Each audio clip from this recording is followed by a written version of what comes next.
حضور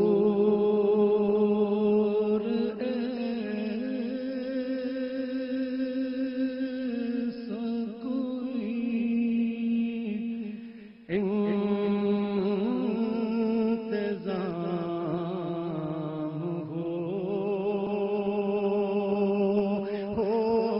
ہو جائے حضور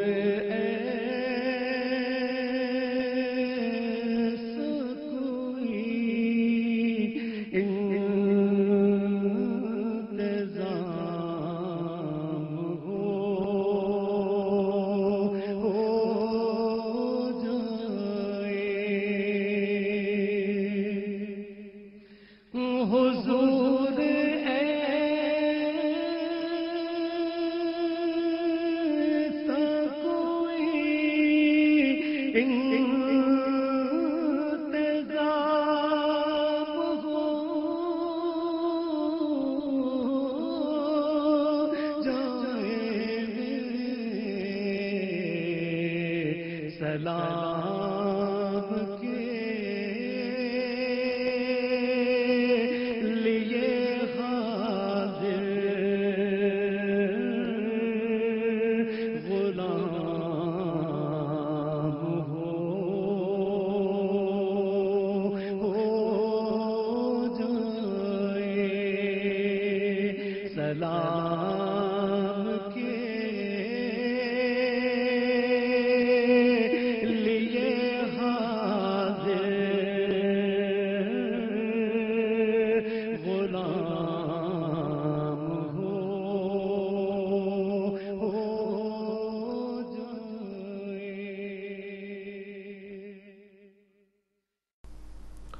اللہ تبارک و تعالی اس آیہ کریمہ میں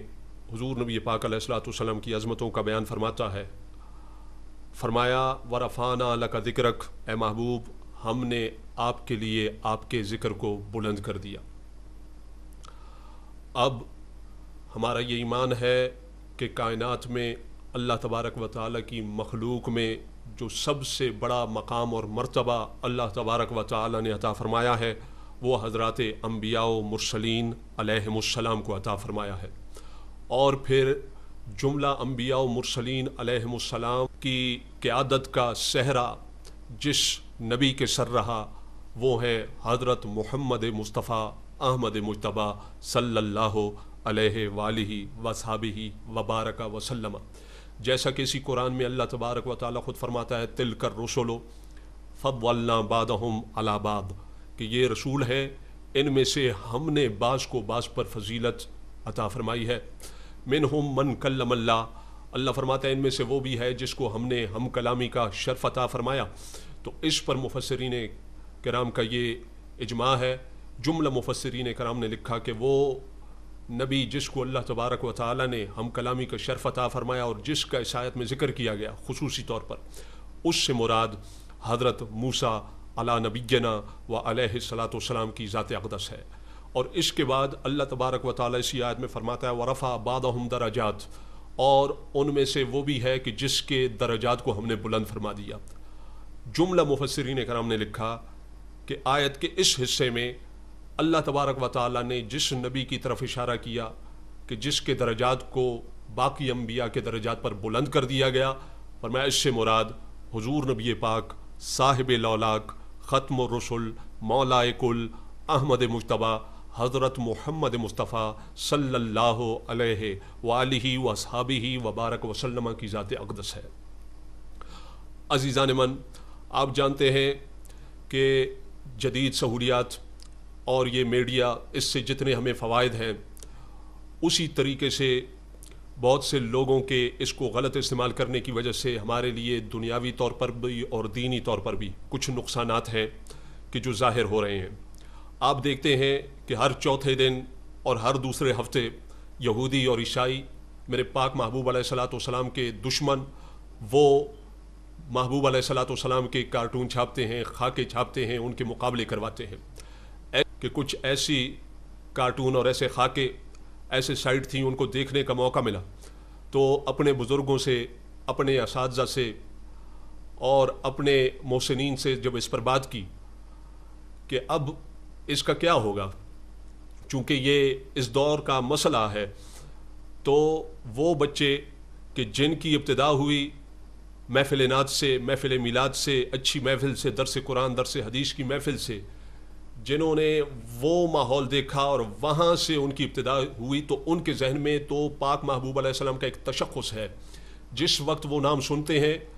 پاک محبوب علیہ السلام کا، جس وقت ان کے سامنے پڑھا جاتا ہے الصلاۃ والسلام علیک یا رسول اللہ، تو یا رسول اللہ پہ ان کے ذہن میں تصویر آتی ہے، تو ایک عظیم انسان کی تصویر آتی ہے اور ایک خیال آتا ہے، تصور آتا ہے کہ وہ جن کے لیے کائنات بنائی گئی، وہ جن کے لیے یہ زمین آسمان تخلیق کیے گئے، وہ جن کے سر پہ ختم نبوت کا صحرا سجایا گیا، وہ جو جملہ انبیاء و مرسلین کے سردار ہیں، وہ جو دنیا میں بھی ہمارا سہارا ہیں، قبر میں بھی ہمارا سہارا ہیں اور قیامت کے دن بھی ہمارا سہارا ہوں گے، یہ تشخص ہے، یہ تصور ہے۔ لیکن وہ نسل، ہماری وہ نسل جن کی ابتدا یہاں سے ہوگی کہ وہ جائیں گے نیٹ پہ، وہ جائیں گے میڈیا پہ، دیکھیں گے اور یہ خاکے اور کارٹون پاک محبوب علیہ الصلوۃ والسلام کے یہ چیزیں دیکھیں گے، اور بار بار جب نظر ان کی ان پر پڑے گی، ارادی طور پہ غیر ارادی طور پہ، اب جب ان کے سامنے پڑھا جائے گا اللہم صلی علی محمد، تو یہ محمد، اس پر ان کے ذہن میں کیا تصور آئے گا؟ جب ان کے سامنے ہوگا الصلاۃ والسلام علیک یا رسول اللہ، تو یا رسول اللہ پر ان کے ذہن میں کیا تصور آئے گا؟ کیا خاکہ ہوگا جو ابھرے گا؟ وہ یہی خاکہ ہوگا جو یہ نیٹ پہ دیکھیں گے، جو اپنے دور میں وہ دیکھیں گے، یہ جو خاکے ہیں، یہ جو کارٹون ہیں۔ تو اب اس نسل کو کیسے بچایا جائے گا، اور اس کے بارے میں کیا کرنا چاہیے اور کیا کیا جائے اور کیا ذمہ داری ہے ہم پر؟ تو استاذی المحترم اور بزرگ فرمانے لگے کہ اب یہ ہے کہ ایک جان سے 1000 جانیں بنانی ہوں گی، اور پاک محبوب علیہ الصلوۃ والسلام کی غلامی کا جو حق تھا وہ پہلے سے بڑھ چکا، اور آپ کی عزت و ناموس کے لیے پہلے جتنا کام کرنا تھا اب اس سے زیادہ ذمہ داری ہر کلمہ گو کے کندھوں پر پڑ چکی ہے۔ اب ایک جان سے 1000 جانیں بنا کر بچے بچے کو پاک محبوب علیہ الصلوۃ والسلام کی عظمتوں کا درس دینا ہوگا۔ ہر کلمہ گو کے، ہر بچے کے رگوں میں پاک محبوب علیہ السلام کی عظمتوں اور رفتوں کو اس طریقے سے اتارنا ہوگا کہ جب اس کے سامنے ایسی چیز آئے تو پہلے سے ہی جو کلمہ گو ہوتا ہے وہ اس کو رد کرتا ہے، لیکن اس کے ذہن پہ یہ چیزیں اثر نہ کر سکیں۔ یہ جو کینسر ہے یہودیوں اور عیسائیوں کا پھیلایا ہوا میڈیا کے ذریعے، یہ مسلمان کے ایمان کو چاٹ نہ سکے اور اس کو متاثر نہ کر سکے۔ یہ چیزیں اگر اس کے سامنے آتی ہیں، اس کے بعد بھی اس کے سامنے جب پڑھا جائے کہ الصلاۃ والسلام علیک یا رسول اللہ، تو اس کے ذہن میں جو تصور آئے تو وہ یہ آئے کہ وہ رسول جو دنیا میں بھی، جو قبر میں بھی اور جو آخرت میں بھی کامیابی کے لیے اور اللہ تبارک و تعالیٰ کی رضا کے لیے سب سے بڑا وسیلہ ہے، اور جس کے صدقے آج ہمارے چہرے سلامت ہیں، اور جس کے صدقے ہم قبر میں سلامت رہیں گے، اور جن کے صدقے قبر سے سلامتی سے نکلیں گے، اور جن کے قدموں کی خیرات اگر ملی تو جنت میں ان کا پڑوس نصیب ہوگا۔ یہ تصور اور یہ تشخص قائم کرنے کے لیے اور نئی نسل کو یہ چیز دینے کے لیے بزرگان دین فرمانے لگے، اساتذہ فرمانے لگے محنت زیادہ کرنی ہوگی، اور حضور علیہ الصلوۃ والسلام کی جو شان ہے، جو مقام ہے، جو مرتبہ ہے، قرآن میں ہے، حدیث میں ہے، قرآن و حدیث میں جو آپ کا مرتبہ بیان کیا گیا اسے بار بار لوگوں کے سامنے بیان کرنا ہوگا۔ اسی سلسلے میں یہ جو ذرائع ہیں جن کو یہودی اور عیسائی استعمال کر رہے ہیں، انہی ذرائع کو استعمال کرنا ہوگا۔ اسی سلسلے میں حضور نبی پاک علیہ الصلوۃ والسلام کے ایک ادنا ترین خادم کی حیثیت سے اور ایک ادنا ترین غلام اور امتی ہونے کی حیثیت سے چند